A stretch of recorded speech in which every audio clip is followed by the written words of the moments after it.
네, 감사합니다. 오늘 함께 은혜 나누실 말씀 여호수아 6장 15절에서 21절 말씀이 되겠습니다.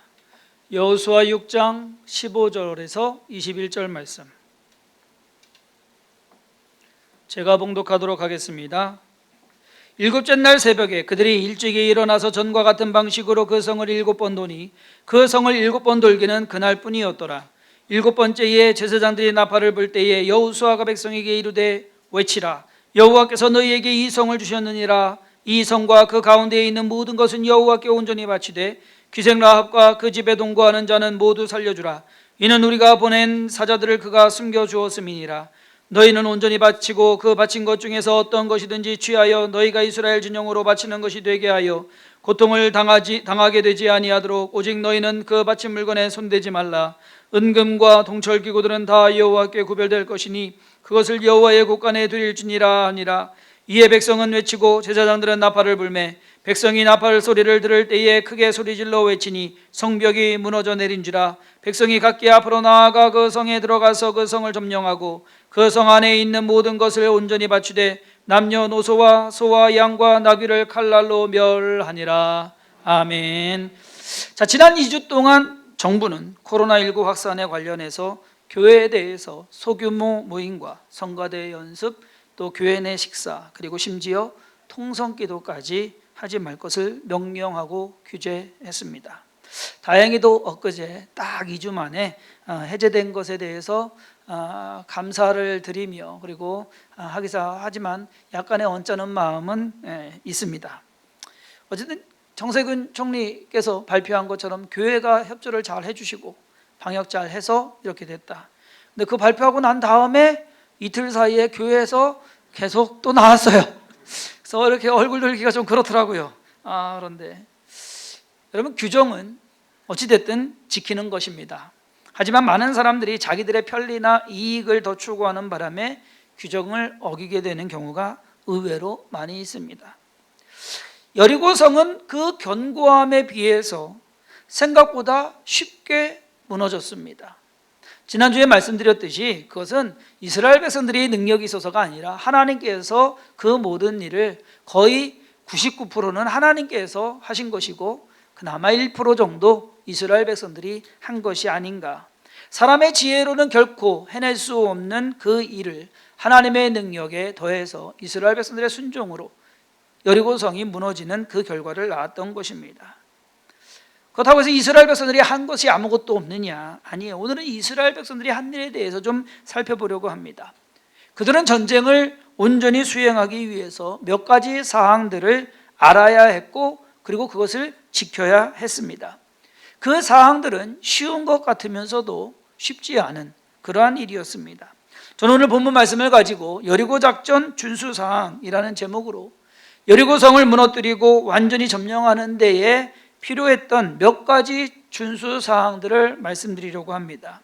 그 규정들이 어떻게 지켜졌는지, 그리고 그 준수 사항들을 보면서 저와 여러분들이 오늘날 특히 이 코로나19로 어려운 때에 어떠한 사항을 지켜가면서 신앙생활을 해야 될까 하는 것에 대해서 생각해 보고자 합니다. 첫 번째로는요, 성벽을 무너뜨리기 위한 준수 사항이 있었다라고 하는 것입니다. 그것은 6일 동안은 성을 하루에 한 바퀴씩 돌고 7일째에는 7바퀴를 도는 일이었습니다. 그리고 그 성을 돌 때에는 소리를 내어서는 안 되었습니다. 마지막 날 7째 바퀴를 다 돌고 나팔 소리가 들리면 그때 소리를 질러야 하는 것입니다. 이것이 준수사항이에요. 여리고 성을 무너뜨리기 위한 준수사항. 이스라엘 백성들이 그 일을 잘 이루어 갑니다. 6일은 하루에 한 바퀴씩, 최소한 도는 최소 단위가 한 바퀴 아니겠습니까? 돌아야 되면 한 바퀴는 도는 겁니다. 그런데 7째 날에는 7바퀴를 돌아야 됩니다. 말씀드린 대로 왜 그랬는지 모릅니다. 그러나 그 7바퀴를 다 돌았어야 된다. 상식적으로 생각하면 이것도 또 맞지 않는 것이, 여러분 한번 생각을 해보세요. 성이 무너지고 나면 쳐들어가서 싸워야 돼요? 거기를 진멸해야 돼요? 이겨야 돼요? 그러면 7바퀴를 돌고서 지쳐갖고서 가는 거랑 7바퀴 안 돌고서 가는 거랑 어느 것이 더 이치에 맞겠습니까? 7바퀴 안 도는 게 낫죠. 그렇죠? 7바퀴 힘들게 돌고서 그 일을 해야 된다. 그러면 이 일곱이라는 것에 무슨 의미가 있는 것이냐라고 하는 것.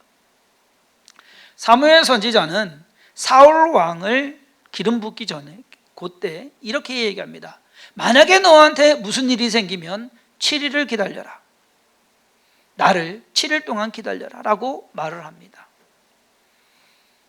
뭐 그전까지 일이 잘 됐는데 블레셋이 쳐들어왔어요.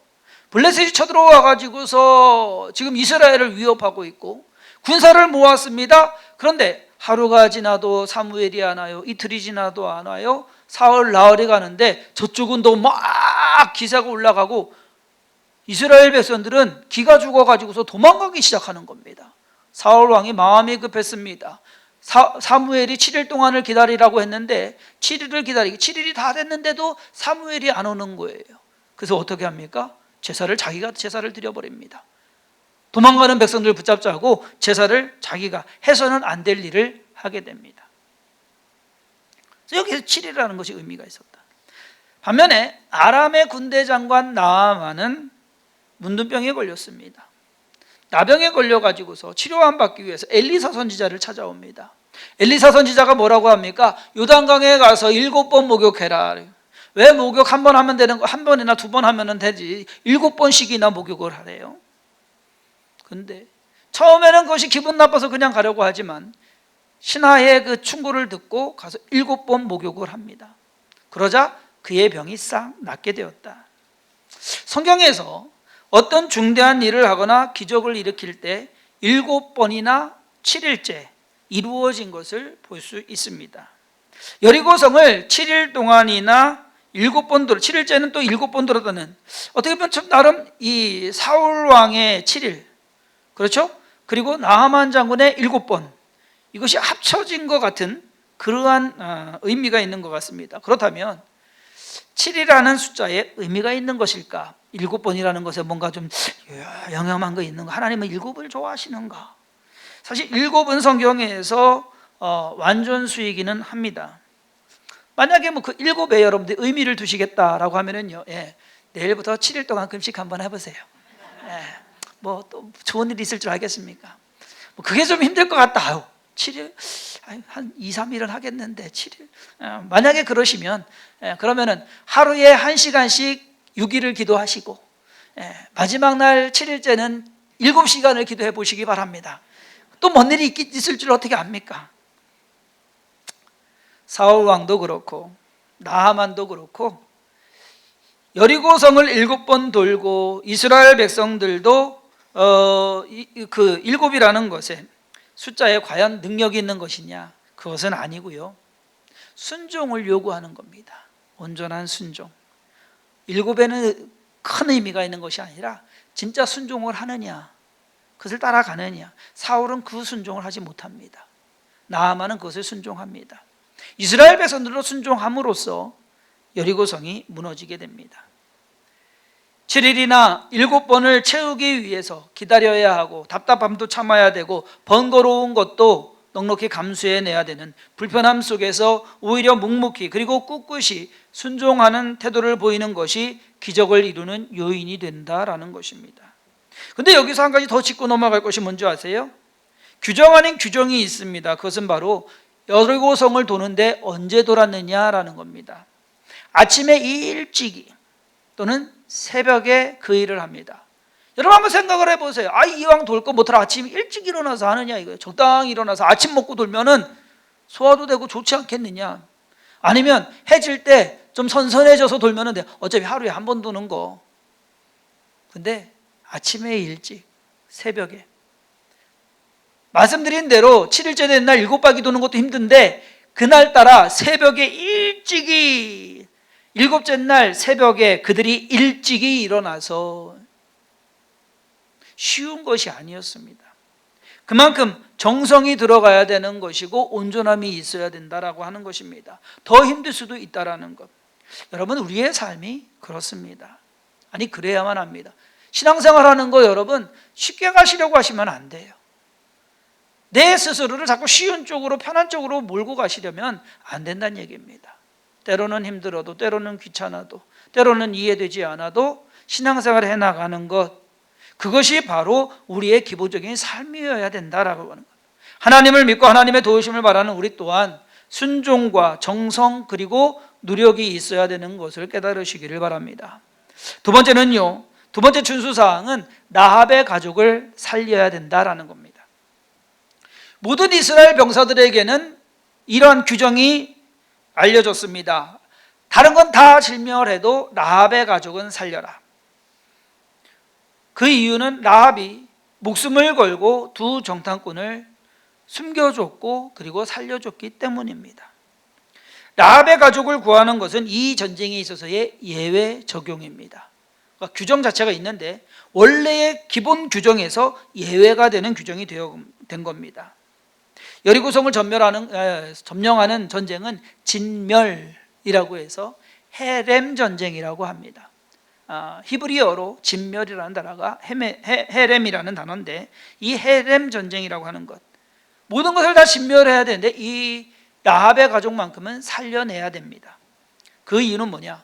은혜를 기억하고 그리고 약속을 지키는 것.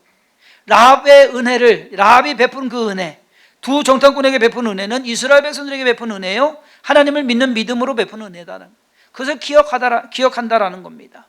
그리고 약속, 두 정탐꾼이 약속을 했습니다. 라합이 간청을 하죠. 나 좀 살려달라고. 그러니까 살려주겠다, 약속을 합니다. 사실 그 약속은 안 지켜도 될 건데, 하나님의 사람이요, 약속 잘 지켜야 돼요. 믿는 사람들이 약속 잘 지켜야 돼요. 그래서 은혜를 기억하고 약속을 지키는 것. 왜냐하면 하나님도 저와 여러분들에 대해서 그렇거든요. 하나님의 입장에서 보면 저와 여러분들이 하나님을 믿는 것, 그것처럼 예쁜 게 없어요. 그것처럼 잘하는 게 없어요. 그래서 하나님과 우리는요, 약속 관계에 있는 겁니다.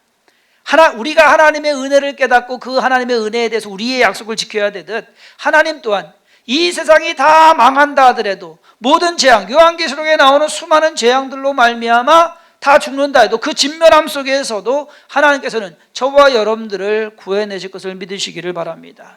그것이 하나님의 약속이에요. 마치 라합이 여리고성이 무너지는 그 속에서 구원함을 받은 것처럼 저와 여러분들이 이 세상이 멸망하는 그 순간 속에서도 하나님은 저와 여러분들을 구원해내실 것이다 라고 하는 것. 왜? 하나님이 약속하셨기 때문에. 그럼 이것이 두 번째 준수사항입니다. 세 번째 준수사항은 좀 전에 말씀드린 진멸하는 것입니다. 여리고성을 점령하는 것은, 이 전쟁은 진멸하라는 헤렘이라는 단어, 헤렘 전쟁, 좀 전에 말씀드렸죠. 이 헤렘 전쟁은 어떠한 면에서 보면 잔인한 전쟁입니다. 사람이나 짐승, 사람뿐만이 아니라 짐승까지도, 살아있는 생명체는 다 죽이는 것입니다. 일반적으로 대부분의 전쟁에서요, 그렇게 다 안 죽이거든요. 그리고 전쟁에서 이기면 포로로 잡고 그리고 노예로 삼고 그렇게 하지, 그렇게 죽이지는 않습니다. 특히 여자들이나 아이들 죽이는 것은, 그것은 참 인간적이지 않은 일입니다. 그러나 헤렘 전쟁은 노인이나 아이들, 그리고 남자는 당연하고 여자들까지도 다 죽이는 것이 헤렘, 거기에 더불어서 짐승까지도 다 죽이는 것이 헤렘 전쟁입니다. 성경에 나오는 가장 대표적인 헤렘 전쟁은 사울 왕으로 하여금 아멜렉을 진멸하라라고 하는 그 명령이었습니다. 사울 왕은 하나님께서 아멜렉과 싸워서 거기를 진멸하라, 다 죽여라라고 하셨어요. 사울 왕이 가서 싸웠습니다. 이겼습니다. 그런데 다 진멸하지 않았습니다. 아각 왕을 살려오고요, 그리고 살찐 소와 양들을 그대로 가지고 오고요. 핑계는 좋았습니다. 하나님께 제사하기 위해서. 그런데 하나님의 규정에 어긋났다라는 것, 그것으로 인해서 사울 왕은 왕에서 쫓겨나게 되고 하나님으로도 버림받는 것이 확정이 됩니다. 헤렘 전쟁의 관점에서 여리고 함락이 성공이었는지 아니었는지, 실패였는지, 이것은 다음 시간에 살펴보도록 하겠습니다. 이스라엘 백성들은요, 라합과 그녀의 가족을 제외하고는 모두 다 죽여야 했습니다. 그것이 준수사항입니다. 노인이나 여자, 그리고 아무것도 모르는 천진난만한 어린아이까지도 죽인다는 것은 비인간적이고 비도덕적이고 비윤리적인 일임에 틀림없습니다. 그러나 하나님의 관점에서는 그렇지 않다. 사람의 관점에서는 맞는데 하나님의 관점에서는 아니다라는 것. 여리고 전쟁은 사람의 마음이나 생각 그리고 감정이 개입되어서는 안 된다. 그것으로 인해서 작전이 변경되어서도 안 된다라고 하는 것입니다. 하나님께 대한 온전한 순종을 나타내는 겁니다.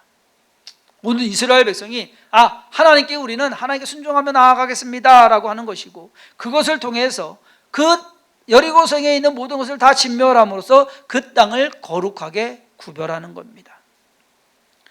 우리의 삶에 있어서도 구분하고 구별되고 때로는 모질어야 하는 그러한 때도 있다라는 것, 없기를 바라지만 그렇게 있을 수도 있다.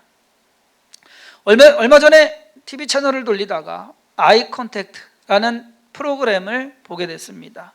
돌리다가 딱 멈췄어요. 왜? 제목이 딱 이래요. 기독교인 엄마, 무속인 딸. 딸이 신내림을 받았습니다. 무속인이 무당이 되었습니다. 1년이 지나도록 엄마에게 숨기고 있었습니다.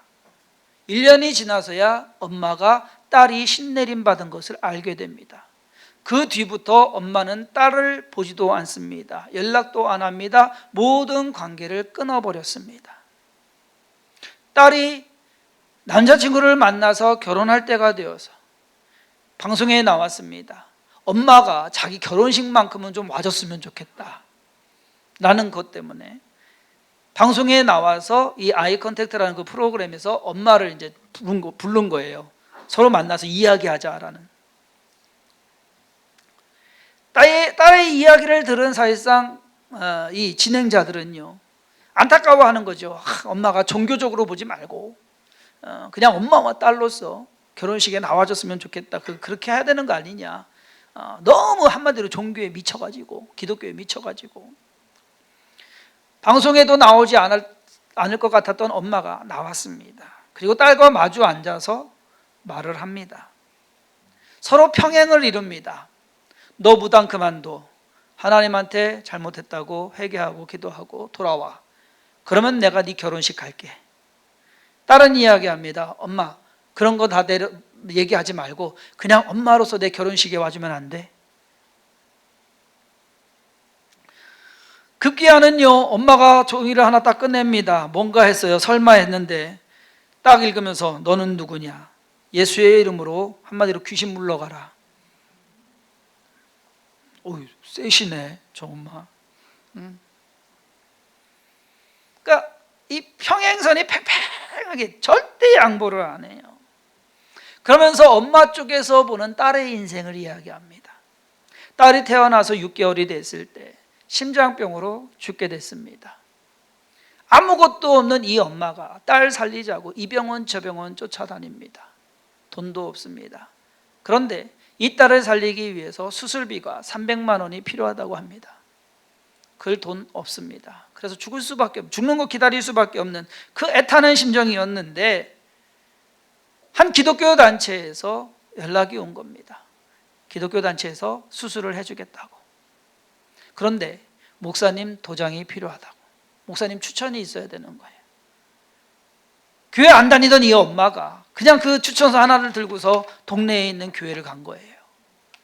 갔더니 여자 목사님이시더래요. 그 여자 목사님한테 우리 딸 수술해야 되는데 목사님 도장이 필요하다고.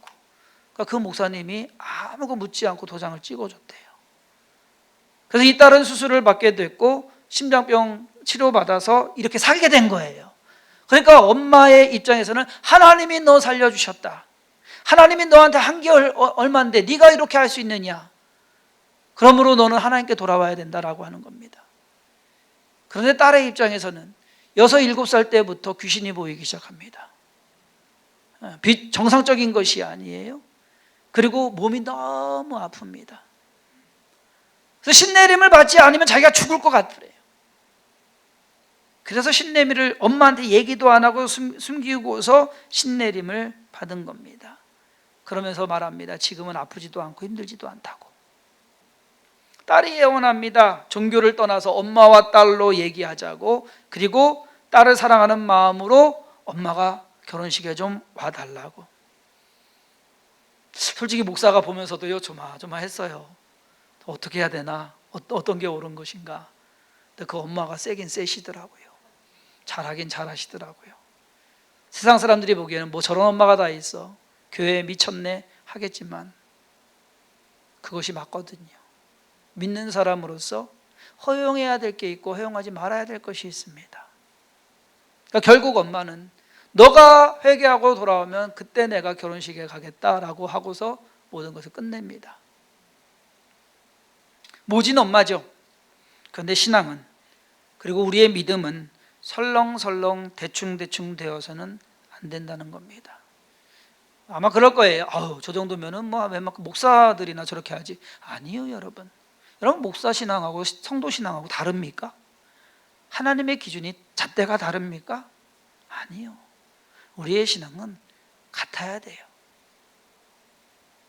어떤 면에서 봤을 때 이것이 헤렘 전쟁과 같은 용납할 수 없는 그러한 문제가 될 수도 있겠구나 하는 그러한 생각입니다. 마지막 준수사항은, 그리고 여리고성의 준수사항은 뭐냐? 여리고성의 모든 물건은 하나님께 속한 것이므로 어느 누구도 가져가서는 안 되고 모든 것이 하나님께 온전히 바쳐져야 한다는 규정입니다. 오늘 본문 말씀 18절에서 19절입니다. 너희는 온전히 바치고 그 바친 것 중에서 어떤 것이든지 취하여 너희가 이스라엘 진영으로 바치는 것이 되게 하여 고통을 당하게 되지 아니하도록 오직 너희는 그 바친 물건에 손대지 말라. 은금과 동철 기구들은 다 여호와께 구별될 것이니 그것을 여호와의 곳간에 드릴지니라. 사람이나 짐승은 다 죽이라고 하셨습니다. 그리고 그것의 모든 것은 불태워 없애라고 하셨습니다. 그러나 은금과 동철 기구들은 하나님 곳간, 하나님 거다라고 해서 구별을 시키십니다. 이것이 여리고 작전의 준수 사항들입니다. 쉬운 것 같으면서도 쉽지가 않은 이 내용의 마지막 준수 사항에 대해서는 다음 주에 좀 더 자세하게 다뤄보도록 하겠습니다. 결론을 맺습니다. 이스라엘 백성들이 여리고성을 점령하는 것은 한마디로 식은 죽 먹기였습니다. 그렇지 않습니까, 여러분? 성 하나 점령하는데 아무 싸움도 않고 몇 바퀴 돌고서, 그것도 7일 동안 돌고서 소리 한 번 외쳤는데 성이 무너졌어요. 이것처럼 쉬운 게 어디 있겠습니까? 힘들거나 어려운 일이 아니기 때문입니다. 하지만 그 쉬운 전쟁도 지켜야 할 것들이 있었다라고 하는 것. 그렇게 지켜졌을 때, 모든 준수 사항들이 이루어졌을 때 온전한 순종이 이루어진 것이다. 하나님께서 이스라엘 백성들로 하여금 여리고성을 점령하게 하신 건 다른 거 없습니다. 순종을 요구하는 겁니다. 하나님의 방법으로 하나님 앞에 복종하며, 그리고 그 하나님께서 행하시는 것을 온전히 따라가는 것. 지금 우리나라는 교회와 성도들에게 방역수칙을 준수해 줄 것을 요구합니다. 어려운 것 아닙니다. 그런데 제대로 지키지 못해서 교회에서 확진자가 나오는 일이 계속해서 이루어지고 있습니다. 때로는 참 여러분 고민돼요. 어떻게 하는 것이 맞을까, 옳을까? 아예 예배를 하지 말까? 아니면은 띄엄띄엄 하고 철저하게, 심지어는 어떻게 생각했는지 아세요? 여기에 플라스틱 앞에요 이렇게 딱 가림막 치려고 그랬었어요. 여기 설교하고 찬양팀 있으니까 여러분들 거기 이제 앉고 여기 가림막, 이렇게 비말 안 튀게. 좋은 아이디어입니까? 무엇이 옳은지 사실상 몰라요. 저희 교회도 그냥 그저 정부 방침에 따르려고 노력은 부단히 합니다. 방역 열심히 하고요. 근데 한 번을 안 나와서 보내. 뭐 아쉬운 건 없습니다. 안 나오는 게 좋은 것 같으니까.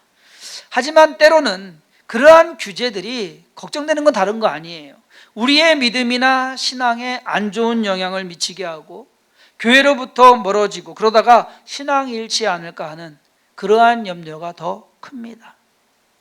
건강 지키는 거 중요하죠. 그러나 건강 지키는 거 앞서서 믿음부터 지키고 나가야 되는 것이 우리 믿는 사람들의 삶이 아니냐라는 것입니다. 우리는 정부 규제 방침도 지켜야 합니다. 하지만 동시에 신앙 준수 방침도 지켜야 합니다. 어느 한쪽을 버려서는 안 돼요. 같이 가야 돼요. 잘 가야 돼요. 어떻게 가는 것이 잘 가는 것인지 지혜롭게 행해야 됩니다. 하나님을 어떻게 섬길 것인가? 남들이 말하는 기독교인, 아니, 우리가 말하는 진정한 그리스도인으로서 이 땅에서 살아가려고 하는 그 노력이, 그 정성이 있어야 된다라고 하는 것. 우리는 이 모든 준수 사항들을 잘 숙지하고 생활에 있어서도, 그리고 신앙에 있어서도 모든 면에서 잘 지키고 행함으로써 한편으로는 대한민국 국민으로서 살아가야 되고요, 한편으로는 하나님의 자녀로서 이 땅에서 살아내야 되는 것을 깨달으시기를 바랍니다. 믿음도 지켜야 되고, 또 우리의 세상 속에서 선함도 이루어야 되고, 옳은 것을 택해 가야 됩니다. 코로나19가 어떻게 보면 참 우리에게 진짜 여리고성과 같은 그러한 존재가 되고 있습니다. 쉬운 것 같으면서도 쉽지 않은, 그 쉬운 것을 지켜가기가 어려운 그러한 상황을 만들고 있습니다. 사실 다음 주에 말씀드리겠지만 여리고성 점령한 것이 성공이었느냐 실패였느냐, 그것에 대해서 우리가 다시금 생각해 볼 만한 그러한 것입니다. 한 주를 지나면서 여러분들이 지켜야 될, 하나님의 자녀로서 지켜야 될 준수사항들 잘 지켜가시기를 바라고, 대한민국 국민으로서 또 해야 될 그 모든 일들을 조심스럽게 그리고 정성을 다해서 이루어 가시는 모든 선원들 되기를 주님의 이름으로 축원합니다. 기도하겠습니다. 하나님께서 우리의 모든 삶을 주관하고 인도해 가시는 줄 믿습니다. 두려워하지 않게 하시고 믿음으로 한 걸음 한 걸음 나아가는 우리의 삶이 되게 하여 주옵소서. 하나님, 지금 코로나19로 무엇이 옳은 것인지, 어떻게 하는 것이 잘하는 것인지, 지금 나는 괜찮은 것인지, 심지어 그 기준조차도 너무나도 애매모호한 상황이 되어버렸습니다. 그러나 하나님께서 말씀하시는 것이 있습니다. 내 마음을 다하고 뜻을 다하고 심지어 목숨을 다해서 하나님을 사랑하라는 것이 첫째 계명이요, 내 이웃을 내 몸과 같이 사랑하는 것이 둘째 계명입니다. 우리가 이 준수사항 잘 지켜가게 하여 주시옵시고, 그것을 이루면서 우리의 믿음 지킬 뿐만 아니라 우리의 건강 지키고 우리의 가정 지키고 우리의 나라를 지켜가매 부족함이 없게 하여 주시옵시고, 어쩌면 코로나19가 우리 앞에 서 있는 여리고성과 같습니다. 그 여리고성을 믿음으로 순종함으로 무너뜨리는 것처럼 우리 또한 믿음과 순종으로 이 어려운 시간을 잘 이겨낼 수 있도록 하나님께서 지혜 더하시며 능력 더하시며 평안함으로 함께하여 주옵소서. 주의 도우심과 인도하심으로 함께하심을 믿사옵고 예수님의 이름으로 간절히 축복하며 기도했사옵나이다. 아멘. 아멘.